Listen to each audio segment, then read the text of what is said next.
Gold, trusted gold buyers. మీరు తాకట్టు పెట్టిన బంగారాన్ని విడిపించి ఈ రోజు ఉన్న మార్కెట్ ధరకు కొనబడను. అందులో మీకు ఏదో ఒక వింగ్లో హ్యాపీగా ఉంది అంటే మీ వింగ్ అంటే ఫోకల్ నాన్ ఫోకల్ పక్కన women protection sell I did with heart అండి.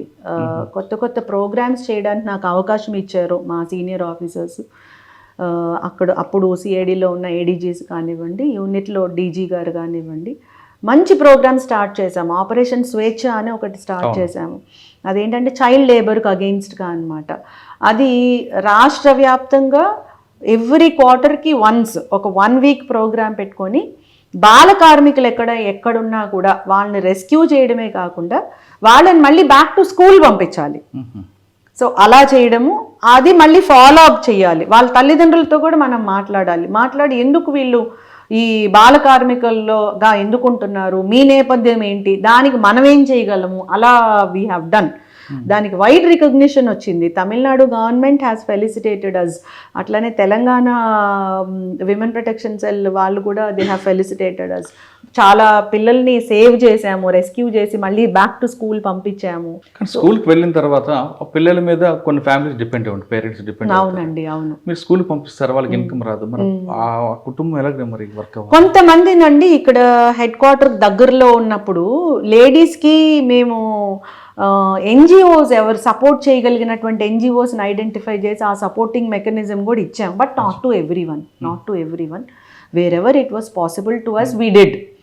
సో అది నాకు ఆ ప్రోగ్రామ్ నాకు చాలా హ్యాపీనెస్ని ఇచ్చింది. దాదాపు 5000 చిల్డ్రన్ని సేవ్ చేయగలగడం 2 yearsలో. అట్లా అంటే 5000 మంది బాలకార్మిక మీరు కాపాడారు కదంటే, మీరు రూట్స్కి వెళ్ళడం మీకు అలవాటు కాబట్టి దానికి ఆరిజిన్ ఎందుకు అనిపిస్తుంది అంటే సోషల్ ఎకనామిక్ ప్రాబ్లం అనుకోవచ్చా, లేదు కొంతమంది కావాలని పిల్లల్ని బెగ్గింగ్ చేసుకుని పనిచేయడం అనుకుంటా? మ్యాక్సిమం అప్పుడు మేము చూసినవి maximum single parent are orphans ఉన్న పిల్లలే దీనికి ఎకనామికల్గా, సోషల్గా, ఎకనామికల్గా వీకర్ స్ట్రాటా నుంచి ఉన్న వాళ్ళే రిపీటెడ్గా మళ్ళీ చేయడము. బట్ కొంతమంది పిల్లలు ఏంటంటే చదువు అంటే ఇంట్రెస్ట్ లేదు, ఇంక ఏదో ఒకటి చేస్తే మంచిది అనేటటువంటి పిల్లలు కూడా ఉన్నారు. ఎస్పీసీఐడి తర్వాత ఐపీఎస్ కన్ఫర్ అయింది. ఫస్ట్ ఎస్పీ అయిపోయింది, ప్రమోషన్ వచ్చింది. ఆ తర్వాత ఐపీఎస్ కన్ఫర్ అయింది. ఐపీఎస్ కన్ఫర్ అయినాక డీసీపీ విజయవాడ పోస్టింగ్ వచ్చింది. డీసీపీ విజయవాడ అడ్మిన్ గురించి అంటే జనరల్గా మీ ఇంటర్నల్ విషయం కాబట్టి మీరు చాలా విషయాల్లో మీరు చెప్పినట్టు సైకాలజీ చూసారు కాబట్టి, ఒకప్పుడు పిల్లలు వేరు, జనరేషన్ వేరు, ఇప్పుడు జనరేషన్ వేరు. పిల్లలకి తల్లిదండ్రులకి గ్యాప్ రావడానికి కారణం ఏమనుకుంటున్నారు? ఇప్పుడున్న పిల్లలు అంటారా మీరు? ఇప్పుడున్న పిల్లలు అంటే జెన్జీ కిడ్స్. ఈ Gen Z kids, this is an interesting topic again అండి.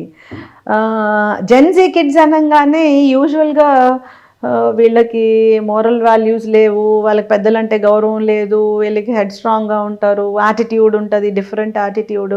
అట్లా మనందరం కూడా మార్కేసేస్తాం కొంచెం లిటిల్ బిట్ ఓల్డర్ జనరేషన్. నా పర్సనల్ ఒపీనియన్ అంటే నేను యూజువల్గా పిల్లలతో మాట్లాడితే నాకు ఇష్టం. స్కూల్స్ కాలేజెస్కి వెళ్తే ఒక టైప్ ఆఫ్ హాబీ. నా పర్సనల్ లైఫ్లో ఏ కొంచెం టైం దొరికినా I go and speak to them. నాకు ఇష్టం అంతే. సో నాకు ఉన్న ఈ ఎక్స్పీరియన్స్లో నేను చూసింది ఏంటంటే these Gen Z kids are information rich. They are blessed with abundance of information. మనకి ఇంత ఇన్ఫర్మేషన్ లేదు, వాళ్ళకి అంత ఇన్ఫర్మేషన్. సెల్ ఫోన్ ఓపెన్ చేస్తే they have abundance of information. దేని గురించి కావాలన్నా వాళ్ళకి తెలుసుకోగలిగే అంత ఇన్ఫర్మేషన్ రిచ్. సో వాళ్ళని ఇన్ఫర్మేషన్ రిచ్ పిల్లలు అని అనుకోవచ్చు. ఐక్యూ లెవెల్ చాలా హై, వాళ్ళకి క్లారిటీ ఎక్కువ. వాళ్ళకి ఏం కావాలి అనేది, ఏం అవసరమో తెలుసా లేదా పక్కన పెడదాం, కానీ వాళ్ళకి ఏం కావాలి ఏం వద్దు అనేది క్లారిటీ ఉంటుంది బాగా. And they are very much authority skeptical అంటారు. అంటే ఏంటంటే మనం కంట్రోల్ చేయాలి అనుకున్నావు, నువ్వు ఇలా చేయొద్దు, ఇలా వెళ్ళొద్దు, ఇలా తినొద్దు, ఇవాళ ఇలానే వేసుకోవాలి, ఇలానే ఉండాలి, ఇట్లానే నడవాలి, ఇట్లానే నవ్వాలి, ఇది చేయకూడదు అని ఒక అథారిటేటివ్గా ఒక కంట్రోల్ చేయాలి అనేటటువంటి యాటిట్యూడ్ ఈ జెన్జీ కిడ్స్కి నచ్చదండి. Because they know what they want but they don't know what they need. అది పక్కన పెట్టండి, ఏం అవసరమో వాళ్ళకి తెలియదు. ఫ్రాంక్లీ స్పీకింగ్ తెలియదు. నేను చూసిన చాలా మంది పిల్లల్లో ఏది అవసరమో తెలియదు, కానీ ఏది కావాలో తెలుసు, ఏది వద్దో తెలుసు. అది మనం ఏం చేస్తాము, మనం వచ్చినటువంటి నేపథ్యం, మనం middle class, lower middle class, లేకపోతే అప్పర్ క్లాసే అనుకుందాం. అప్పుడున్న ఎకనామిక్ సోషల్ సర్కమ్స్టాన్సెస్లో ఎంతో కష్టపడి చాలా వ్యయ ప్రయాసాలు కోర్చి ఉన్న లిమిటెడ్ రిసోర్సెస్ తోటి ఏదో అవ్వాలి ఏదో చెయ్యాలి అనే తపనతోటి ఈవెన్ టాప్ హై క్లాస్ వాళ్ళు కూడా ఏదో చేయాలని తపనతోటి పైకి ఎదిగి ఒక పొజిషన్కి రీచ్ అయ్యాం. పిల్లలకి మనం నేను పడిన బాధ నా పిల్లలు పడకూడదు అని చెప్పి అప్పుడు మనకు లేని కంఫర్ట్స్ వీళ్ళకి ఇస్తున్నాం. సింపుల్. అప్పుడు ఫ్యాన్ కూడా లేనటువంటి పరిస్థితుల్లో ఇప్పుడు ఏసీ ఇవ్వగలుగుతున్నాం. అప్పుడు నడిచెళ్ళి లేకపోతే రిక్షాల్లో లేకపోతే సిటీ బస్సులో వెళ్ళే పరిస్థితిలో ఇప్పుడు పిల్లలకి స్కూటరో కార్లోనో మినిమం థింగ్స్ అయిపోయినాయి. అప్పుడు హాట్ వాటర్ అంటే సమ్మర్ వస్తుంటే ఐస్ వేసుకొని వాటర్ తాగే పరిస్థితిలో ఇప్పుడు ఫ్రిడ్జ్ రెఫ్రిజిరేటర్ అనేది అందరికీ కామన్ అయిపోయింది. సెల్ ఫోన్ అనేది అప్పుడు తెలీదు. ఎస్టీడీ కాల్స్ ఏమైనా చేయాలంటే ట్రంక్ కాల్ బుక్ చేసుకోవాలి లేదా ఎస్టీడీ కాల్స్ చేయాలి. అది ఒక్కొక్కటి టింగ్ టింగ్ టింగ్ అంటే డబుల్ అయిపోతాయని ఒకటి లోపల టెన్షన్, మాట్లాడేది తక్కువ టెన్షన్ ఎక్కువ, బీపీ పెరిగిపోయేది. ఇప్పుడు అంత ఫ్రీ నెట్వర్క్. అప్పుడు ఏ చిన్న ప్రిపరేషన్ చేయాలన్నా లైబ్రరీకి వెళ్ళాలి, బుక్స్ చదువుకోవాలి. అసలు ముందు బుక్స్ సంపాదించుకోవాలా, దాన్ని ఓపెన్ చేయాలి. ఎలా చదవాలో తెలియదు, ఏం చదవాలో తెలియదు. టీచర్ ఏం చెప్తే అంతవరకే, అది సగం అర్థం అవుతుంది, సగం అర్థం కాదు. రెస్ట్ ఆఫ్ ద థింగ్ మన విజువల్, మనం ఎట్లా ఇమాజిన్ చేసుకుంటామో మన దాన్ని ఏమంటారు మన క్రియేటివిటీ బట్టి ఉంటుంది. But now everything they have. టీచరే ఎందుకు అని అనుకునే అంతలాగా వాళ్ళకి ఇన్ఫర్మేషన్ ఉంది.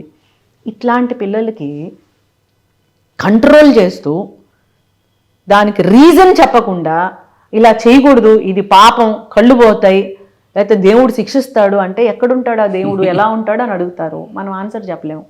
కళ్ళు పోతాయి అంటే ఎందుకు పోతాయి అని అడుగుతారు. మన దగ్గర ఆన్సర్ ఉండదు. ఇలా కూర్చోకూడదు, ఇలా నిల్చోకూడదు, కాళ్ళు ఊపితే ఇలా అవుతుంది అంటారు. కాళ్ళకి దానికి ఏం సంబంధం అంటారు. మన దగ్గర ఆన్సర్ ఉండదు. So when you are speaking something or controlling them without any scientific reason or logic behind it, వాళ్ళు ఎందుకు వింటారండి? అసలు ఎందుకు వినాలి? సో వాట్ అంటాడు. లేదా నేను ఎంతో కష్టపడి వచ్చాను, నువ్వు ఇట్లా ఉండి కూడా నువ్వు మార్కులు తెచ్చుకోలేకపోతున్నావు అంటే అది నీ ప్రాబ్లము, నాకేంటి? నువ్వు కష్టపడి వస్తే నాకేంటి? అంటే ఇప్పుడు నాకు ఇంట్లో ఏసీ ఉంది, నన్ను ఆఫ్ చేసుకొని పడుకోమంటావా? నువ్వు చీకట్లో చదువుకున్నావు అని చెప్పి నన్ను కూడా లైట్ లాపేసి బయట స్ట్రీట్ లైట్లో చదువుకోమంటావా అని అడుగుతారు. అక్కడ గ్యాప్ పెరిగిపోతుంది. మనకు పేషెన్స్, మనకి ఈగో హర్ట్ అవుతుంది. మనం అప్పటికే చాలా త్యాగం చేసేస్తున్నాము, నేను కాబట్టి నా పిల్లల్ని ఇంత బాగా పెంచేస్తున్నాను అనే ఒక ఫాల్స్ నోషన్లో మనం ఉంటాం. మన బాధ్యత అండి, మనం ఏమి త్యాగాలు ఏం చేయట్లేదు, దేశం కోసం ఏం చేయట్లేదు, మన పిల్లల కోసం మనం చేయాల్సిన రెస్పాన్సిబిలిటీ చేస్తున్నాం. కానీ మనం దాన్ని ఏదో గొప్పగా అనుకుంటాం. అక్కడ మనకి వాళ్ళకి గ్యాప్ వచ్చేస్తుంది. ఈ గ్యాప్ ఎక్కడికి వెళ్తుంది అంటే నువ్వెంత నేనెంత అనే వరకు వచ్చేస్తుంది. So I feel this is the reason why there is lot of gap between grandchildren, parents, children, grandparents and children. ఆ గ్రాండ్ చిల్డ్రన్కి గ్రాండ్ పేరెంట్స్కి మధ్య ఆ బాండింగ్, వీళ్ళకు కూడా సీరియళ్ళు, ఎంటర్టైన్మెంట్, వాళ్ళ ఓన్ థింగ్స్ పెద్దవాళ్ళకు కూడా అలవాటు అయిపోయింది. గ్యాప్ ఎట్లా, ఆ గ్యాప్ని ఎట్లా ఫిల్ చేయాలి? ఆ ఫిల్ చేయడానికి మనకి వాళ్ళని ఐక్యూ లెవెల్ రీచ్ అయ్యే అంత కెపాసిటీ మనకు లేదు. మనల్ని మనం అప్డేట్ చేసుకోవట్లా. నెంబర్ 1, వాడి సెల్ ఫోన్ ఆపరేట్ చేసినంత ఈజీగా మనం చేయలేం. Because we are not updating our self. వాళ్ళకి చెప్పగలిగే అంత లాజిక్ మనకు తెలియదు. We are not updating our self. అంత పేషెన్స్ మనకు లేదు. ఎందుకు? మనకి మన ఓన్ థింగ్సే చాలా బిజీ పెట్టేసుకుంటాం. దీనివల్ల ఇంకా గ్యాప్ పెరిగిపోతుంది. So problem is not with the Gen Z kids అండి, problem is because of this gap. అలా నేను పెద్దవాళ్ళని తప్పని నేను అనట్లేదు, నేను పెద్దదాన్ని, నాకు చిన్నపిల్లలు ఉన్నారు. ఆ గ్యాప్ని ఫిల్ చేయడానికి మనం కొంచెం అప్డేట్ చేయాలి, మనం కొంచెం ఓపికగా మెలగాలి, మనం కొంచెం తీరిక చేసుకోవాలి, మనం కొంచెం ఆ బ్రాడ్ మైండెడ్నెస్ తీసుకొని వాళ్ళని అర్థం చేసుకొని వాళ్ళతోటి ఫ్రెండ్లీగా ఉంటూనే, ఫ్రీడమ్ ఇస్తూనే, టోటల్గా వదిలేయకుండా బ్యాలెన్స్ చేసుకుంటూ వెళ్ళాలి. కానీ అంత టైం లేదు కదండి. అంత టైం లేదు, అక్కడే ప్రాబ్లం. టైం లేదు, నాకున్న ఆఫీస్ వర్క్, నాకు టెన్షన్ ఉంటుంది. పిల్లలు ఒకప్పుడు ఏడిస్తే మనకి ఇలాంటి వాళ్ళు మన జనరేషన్లో తినిపించేవారు, చందమామలు చెప్పేవారు. ఇప్పుడు సెల్ ఫోన్ ఇస్తున్నారు. సెల్ ఫోన్ ఇచ్చేస్తే ఏం పెడుతున్నారో తెలియదు, దాని టేస్ట్ ఏంటో తెలియదు, ఎంత తింటున్నారో తెలియదు, దానివల్ల ఒబేసిటీ వస్తుంది, దానివల్ల ప్రాబ్లమ్స్ కూడా వస్తుంది. మనకేంటంటే తొందరగా అయిపోవాలి. ఇక్కడే గ్యాప్ ఉంది అంటున్నాను. So we need to understand ఇప్పుడున్న సిట్యువేషన్, ఇప్పుడున్నటువంటి సర్కమ్స్టాన్సెస్లో పిల్లల నేచర్ ఇది, దానికి పరిష్కారం ఇది అని మనం తెలుసుకొని దానికి తగ్గట్టు ఓపిక చేసుకుంటేనే ఆ బాండింగ్ కరెక్ట్గా వెళ్తుంది. లేకపోతే ఈ గ్యాప్ ఇంకా పెరిగిపోయే ప్రమాదం ఉంది. గ్యాప్ పెరిగిపోతే హ్యూమన్ రిలేషన్స్ చెడిపోవడమే కాదండి, క్రైమ్ రేట్ పెరిగిపోతుంది, ఎకనామిక్ అఫెన్సెస్ పెరిగిపోతాయి, సెక్షువల్ అఫెన్సెస్ అగైన్స్ చిల్డ్రన్ పెరిగిపోతుంది, ఆన్లైన్ క్రైమ్ అగైన్స్ చిల్డ్రన్ పెరిగిపోతుంది. గ్యాప్ వల్ల పిల్లలు they are addicted to cell phones. ఆ సెల్ ఫోన్స్లో వాళ్ళు ఏం చూస్తున్నారో మనకు తెలియదు, వాళ్ళని ఎవరు మోసం చేస్తున్నారో మనకు తెలియదు. ఆన్లైన్ చైల్డ్ సెక్షువల్ అబ్యూస్ అనే దాని మీద నేను విమెన్ ప్రొటెక్షన్ సెల్లో ఉన్నప్పుడు I was a nodal officer, AP police నుంచి I was a nodal officer to deal with online child sexual abuse. అందులో online crimes, sexual crimes against children, ఆ nature చూస్తే చాలాసార్లు నేను చాలా డిస్టర్బ్ అయ్యాను. ఇంత క్రైమ్ పిల్లలు అంటే మన స్టేటా వేరే స్టేటా కాదండి, అది టోటల్గా crime scenario against children, sexual abuse against children total scenario చూస్తే ఇంత ఉందా అసలు దీంట్లో అని నేనే భయపడిపోయినటువంటి పరిస్థితులు కూడా ఉన్నాయి. Even ladies also committing sexual abuse against children అట్లాంటివి. సో ఈ గ్యాప్ వల్ల ఇన్ని ప్రమాదాలు వచ్చేటటువంటి పరిస్థితి ఉంది. డ్రగ్ అబ్యూజ్ ఇంకోటి, అది ఇంకా చాలా తీవ్రమైన ప్రమాదం. పేరెంట్స్కి చిల్డ్రన్కి ఉన్న గ్యాప్, ఆ కమ్యూనికేషన్ లేకపోవడం, హ్యూమన్ రిలేషన్స్ లేకపోవడం, వీటి అదర్ సైడ్ ఏమవుతుంది, they are reflecting in sexual crimes జరగడము, డ్రగ్ అబ్యూస్ జరగడము, సూయిసైడల్ థాట్స్ రావడము, వాళ్ళు వేరే వాళ్ళతోటి రిలేషన్స్ పెట్టుకోవడము, లేదా వాళ్ళే టెంపరీగా ఉన్న ప్లెజర్స్ కోసం మర్డర్స్ చేసేటటువంటి పరిస్థితి, ఇట్లాంటి క్రైమ్కి దారి తీస్తుంది. ఒక గ్యాప్. ఎస్.